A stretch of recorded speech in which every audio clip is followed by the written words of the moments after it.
Yeah, speaking of that, you know, they look good, they smell good.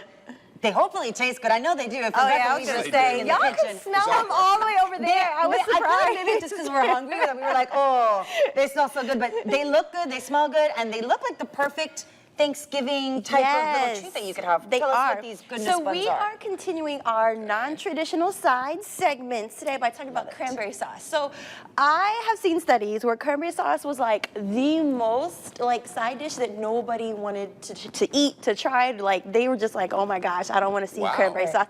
Because apparently a lot of people serve canned cranberry sauce. Yes, and they're like, they don't do it like you do it. Yeah, and so we're like, you know what? Cranberry sauce can't go out like that. Like, you know, they just can't be discriminated against. So we are going to make a amazing cranberry sauce that, you know, it will show up in studies next year as like the most loved side dish. I love it. I love it. We're changing the game here. We are. We're going to switch it up a little bit. All right, so our cranberry sauce, this is a homemade one that we did. And so all of the ingredients are right here. It literally is so simple. Like for you not to make your own, it's just crazy. Right. And so we have lemon zest. You're going to zest one whole lemon and then take the juice of half the lemon. You're going to have your cranberries. I put dark sweet cherries in ours as well. And then Mabel, in the piece de resistance, bourbon.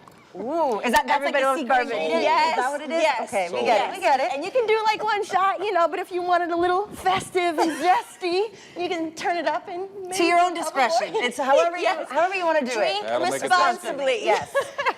Yes, and so anyway, you put it on your stove, you let it all simmer, it'll boil down into this great, wonderful consistency, and then as opposed to just literally serving it as a side, you can really spice it up and make it fun. So this is where you come in. Okay. All right, so we have crescent rolls. You're gonna go ahead and take them and put them in there as I'm talking about them. All right. And so with the crescent rolls, I think what this you is do, Ray's first opportunity to actually get to cooking. Yes, because He's we've excited. already greased the pan. And so Okay. it's literally crescent rolls that we just cut in them. slivers and then cut them in half again to make little I can't mess squares. this up, can I? I know you can't, because you got to make them look I'm pretty. not even that good at it. And so while he's going to put them in there, we're going to talk about our fillings. And so our fillings are a couple different kinds of cheese. You can use Brie. I know that's like the most traditional. Delicious. I'm not traditional at all. Okay. And so this is a Gouda cheese. And so if you want more of a nutty flavor, because your cranberries are going to be very sweet and tart. And Right. so if you want to mix up your flavors and just have like a sweet and savory side, then you can do Gouda cheese as well. So you can go ahead. I'm going to switch places with Okay. you. I Go put the ahead. cheese? Yes, put the cheese in.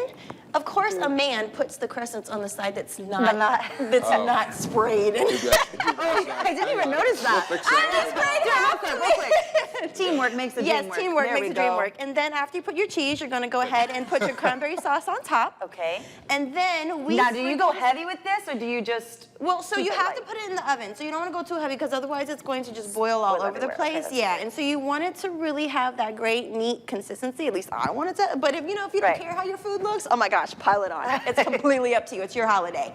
And then after you do that, we sprinkled ours with some crushed pecans. Now, if you have a nut allergy, you can completely omit the pecans. You don't need to put them on at all.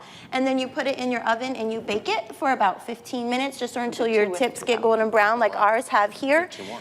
Yeah, you can.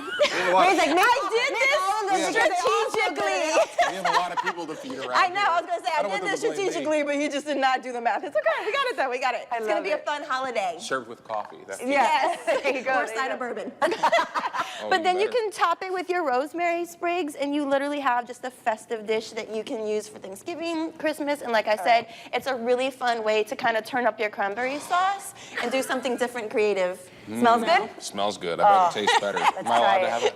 Let's go. Of course, All yes, right, here we go. cheers. Which one? Cheers. Happy Here we He's taking the one with the Thanksgiving. rosemary on top. go. Oh, yeah, I'm all.